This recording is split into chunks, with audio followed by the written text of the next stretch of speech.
Hello and welcome to episode 244 of the Epic Film Challenge to 1001 Movies You Must See Before You Die. 1991, Thelma and Louise. I've been suggesting us to watch this for years and years and years. Finally got Connie to watch it, and myself as well. In watching it, I realised that I'd seen most of it before. But I'd never seen the film from start to finish in its entirety, so there were a few moments I hadn't seen before, but for the most part I knew everything, like all the major beats of the story that were going to happen. I'd seen them before. I'd probably seen it on TV here and there, things like that. So it was nice to actually see it properly in the full context of its story. Directed by Ridley Scott, starring Susan Sarandon and Geena Davis. And I couldn't tell you, we watched this 2 nights ago, I couldn't tell you who plays Thelma or who plays Louise. For some reason, that piece of information just hasn't stuck in my head. Like, it just didn't imprint on me enough, like, who was who, which I'm not saying is a problem with the film whatsoever. It's just, you know, watching so many films like I do, these kind of things, they kind of just fall out. And it's Thelma and Louise, it's those two together, Geena Davis, Susan Sarandon. I kind of forgot which one was Louise, which one was Thelma. Does it really matter? I don't think so. You remember now, though? No. Geena Davis is Thelma. Is Louise she? was working at the diner. Okay, That's the other one. There you go. You got it then. You retained it better than I did. So it's about these two women who... I think the whole story actually is about two women whose lives have pretty much been destroyed by men. You know, where they've been dealing with abusive men in their life and they don't really have a life. They just... Well, I guess Louise works and Thelma is just a stay-at-home, you know, wife, basically. A trophy wife for her husband who is a real piece of shit. And, you know, so they both don't really have much of a life outside of where they work or who they're with, you know. And so it's about them basically going off on a trip for the weekend together to kind of get away from everything, to get away from the men in their lives, and to just enjoy themselves a little bit. But this road trip turns into something much bigger than a weekend getaway, as an incident happens at the beginning of the film, not spoiling much, where Thelma gets kind of... a man tries to rape her, basically. I was trying to think of a sensitive way to step around it, but there's no stepping around it. A guy tries to rape her. They go out on their first night. They go to a bar at Thelma's insistence. She kind of lets her hair down a bit, has a few drinks. A guy takes a shine to her, takes her outside to the parking lot, and tries to rape her. And that is where Louise steps in. And what I find interesting is that she doesn't just kill him because he's trying to rape her. She tries to defuse the situation, and then, you know, we're going to leave. But then he just won't let it drop, and he just really challenges Louise. So she just even though she's got a gun. Even though she's got a gun. So you kind of had it coming. Yeah, well, you know, I just shoot him in the dick. But yes, I would agree with that sentiment. But yeah, so it was an interesting setup where it's like it wasn't like and in the struggle he got shot. You know, it was like no, she consciously made that choice to say, do you know what, fuck you, shot him right in the chest. And we learn throughout the film why it's more than just her protecting her friend. She has her own past with abusive men. So it really triggers her, no pun intended, and she kills the guy. And then they go off on the run, basically. And I like how it's addressed by Thelma quite directly, like, let's just go to the police, tell them what happened, you know, self-defense. But there's this whole idea of, well, would the police believe the word of women over a man? And back then, at that point, and going back... throughout the whole of history, I think that would be the case where men's word seems to be valued more than women.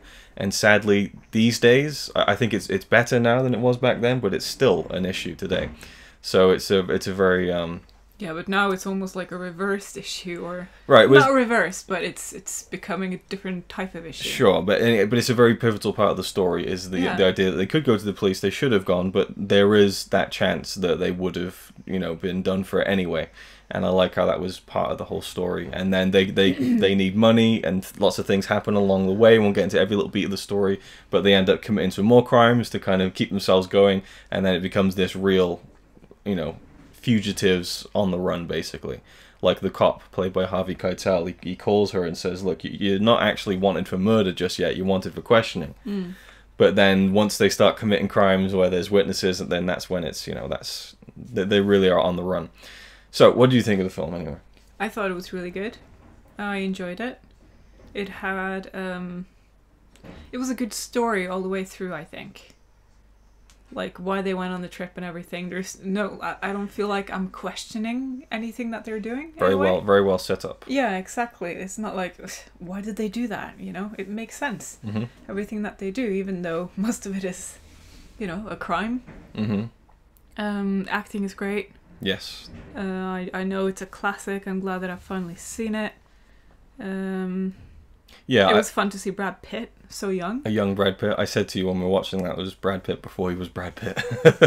And that kind of makes sense, I think. Yeah. Overall, a pretty solid movie, I would say. Yeah, and I really like, again, how these two main characters who have been abused by men, at no point in the film were they sexualized. The only person who's sexualized in the film is Brad Pitt. Like, he is really, like, and I liked that. I liked how it was kind of a bit more of a, it made sense. Like, they have, like, the close-up on his abs and stuff and everything, and he really is just an object to be used. You like that, do you? No, but it was very like, hey, look at Brad Pitt, and he's just an object, really, to be used up to a point in the film. But that was fun, and I liked until you figure out why until you figure out, yeah. But I like that. I just love all the moving parts. Like, it really builds itself up nicely as we cut back from them on the road to Harvey Keital as the cop who's trying to figure out what these women have done, why they're doing it, and the multiple phone calls they get into along the way. Thelma's husband, who's just a complete, sleazy, unlikable asshole. The actor does a very good job of portraying that. A funny part where there's a phone call involved there. Right, I would say the phone call joke in the film is one of the funniest things I've seen in a film. Not to kind of overstate it or overhype it, but you can witness how much I laughed at that. Yeah, it was like a burst. And it's not spoiling anything where, Louise says to Thelma, we're going to call your husband. If he sounds like there's something off about him, like he knows. Like he knows, all the cops are there, then just hang up. So she calls him and he just says, "Hey, Thelma!" She just hangs up straight away. It's like, the genius in that gag is that it's so fucking simple. But also, I will say, it's down to the way that she performed, the way that she put the phone down. It's down to the way they edited it, like the right beats, like it's the perfect really timing. Like they really, I just had to give that credit, because I think that with the editing, the timing is key to making that as funny as it can possibly be. Because this is from '91, right? It was very modern humor, I would say. Okay, yeah, that kind of humor works today as well. Yeah, it wasn't like a dated kind of thing. No, it was yeah. And as you said, acting's great. I think Susan Sarandon is fantastic. I think Geena Davis is great. They work well together. They felt like friends who had kind of been friends for a very long time, but it also felt like this was something they'd never been through together, and that they become so much closer. And that happens with people when they go through these extreme situations. We should know. Kidding. Don't mention it. So I'm wondering what kind of lie you would come up with. My name has never been Luke, let's put it that way. So the score I want to mention, I really enjoyed it. It's not great, but I like, it was kind of, that felt dated actually, the score. Hans Zimmer. I have no memory of the music. You mentioned at one point it sounded like Pink Floyd, and I agreed, and it was more like the Gilmore. It was one sound. It was one, but it felt like Gilmore era Pink Floyd. Just a lot of guitar and kind of slow, kind of, I really liked it. It reminded me of the 90s and 80s in a way. But there's some really nice moments where it plays into the poignancy of their relationship, especially towards the end. So, and Michael Madsen, who plays the boyfriend of Louise, who does probably the most lackluster proposal since I Proposed to You, where he's just kind of like, got this for you. And it's just like, it's okay, De Niro. He's just like yeah, there's something about Michael Madsen. I just found that funny. It was just, but I mean, I get why they did it, and it made sense for the characters. But it was just like really drawn out scene of him proposing. So we're going to talk about the ending, I think, because it's an ending to talk about for sure, and the ending to me ties into the whole film really. So before we get to the spoiler section, I mean, most people know the ending, but I didn't know. I was intrigued to know if you knew. Okay. I didn't know. I was pretty sure that. Are we spoiling now? No. So I'm really excited to talk about this now. But okay, so before we get to the ending, is it a film you should see before you die? Yeah. Yeah, I agree. I think it's a really classic. It's a great film. Really, and also just the scenery. Like it's a good 2-hour chunk of just incredible American scenery, especially when they get down to like Grand Canyon area, that kind of stuff. Oh, come on. Anyone can make like good cinematography out of the Grand Canyon. I'm not saying that it's overly impressive. I'm just saying that it adds to the film's enjoyment factor for me because I love seeing stuff like that. We gotta go there one day. So not only is it a great story and you're involved, but it's really nice to look at as well. So there's that part which I also really enjoy. And I love road movies. I love movies about characters going on a journey because there's always something, and I've talked about this before, there's always something interesting about people on a journey together, and I just find that fun. Anyway, so we both think it's a film you should see before you die, so let's talk about the ending. I knew the ending. I feel like everyone knew the ending, really, so I'm surprised that you didn't. No, but And I almost felt like asking you when we were watching, do you know what happens at the end? But I didn't want to spoil it just in case, and I didn't want you to overthink it if you didn't, so... I was pretty sure they were gonna die. Okay. Because I have a feeling like that I've heard that somewhere, but Yeah. I didn't remember. Yeah. But there's a different movie with a guy and a woman who are outlaws or on the run. Okay. Similar to this. Yeah. They're driving. Okay. And I saw the ending of that. Alright. Where they die. So I thought that was going to be this one. So I kind of mixed this one with a different movie. Okay. So yeah, I wasn't sure. But when they were driving the way they were, I was just thinking, yeah, they're probably going to do that. I think I got spoiled it when I watched Wayne's World 2, when they parody it, the driving the car off the cliff. And I'd seen people say that Wayne's World 2 kind of ruined the movie for them. Now, okay, we'll just talk about the ending. I think that it kind of tarnishes the film just a little bit. I love the idea of it. I love the poignancy of it when they both decide that they're going to do this. That they would rather just literally go out in a blaze of glory. And that there's no way back for them, basically. They've gone too far, but they've gone through something so incredible and bonding that they just decide, fuck it, you know. They wouldn't even get lifetime for that. They would probably be released after 10 years. Right, but it's almost this kind of just this liberation of themselves, you know, where they just like, right, we've lived now like so much over these past couple of days, something we've never had a chance to do before. And, you know, I don't know. Like the monkey going to space. Could never get that high again. Okay. So glad you got that. The thing I think that doesn't work about the ending is the last shot where you see the car flying off the edge of the cliff. It takes it a bit too far. It's a bit ridiculous. I don't know how you would do it where it would be better, but maybe just like looking at the edge of the cliff and just seeing the wheels go off. And then we cut there or something. There's just something about actually seeing the car with their hair flapping in the wind that's just a bit comical for the moment. And I don't know.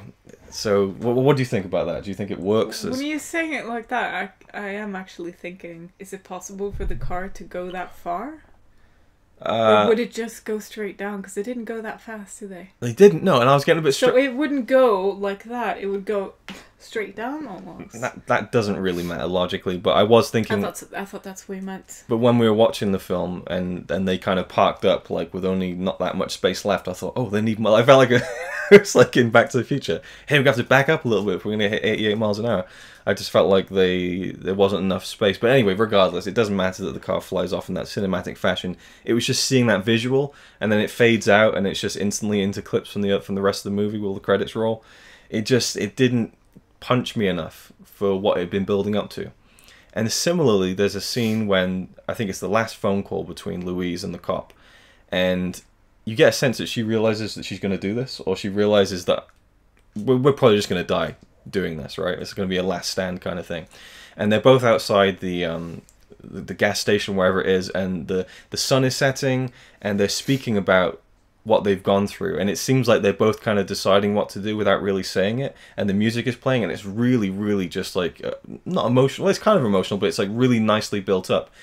And then the next scene is them getting their own back on the guy in the truck, which is a completely comedic scene. So I felt like that just... It was like building up this emotion, and then, oh, well, now we'll have some fun, and then we'll get back to the emotion. I felt like that scene with the truck and the explosion was a bit poorly placed in the whole film. But that's just, you know, nitpicking, really. I think that it really works overall. But I only wish the film had that extra punch at the end where it just, I don't know, I just feel like the actual shot of it flying over, I don't know, wasn't as strong as the rest of the film. So, well, I'm glad we watched it too. I can now feel like I've seen it, obviously, because even though I'd seen most of it, I really felt like I hadn't seen it properly. And I definitely would watch it again. How about you? I mean, 10, 15 years. 10, 15 years. Connie has a very specific, like, oh, that's an every 3-year kind of movie. That's an every 5-year kind of movie. It's twice a year kind of movie. Twice a year kind of movie. 10, 15. Yeah, anyway, so I really enjoyed revisiting it. Revisiting it? I guess no, I didn't, because I watched it for the first time. What am I talking about? I enjoyed revisiting all the parts I'd seen before, but with the context. I've already said that. What am I talking about? Just rambling at this point. So thank you for watching. It is a film you should see before you die. I think we both agreed on that. And we'll see you in the next one. Ta-ta. And farewell.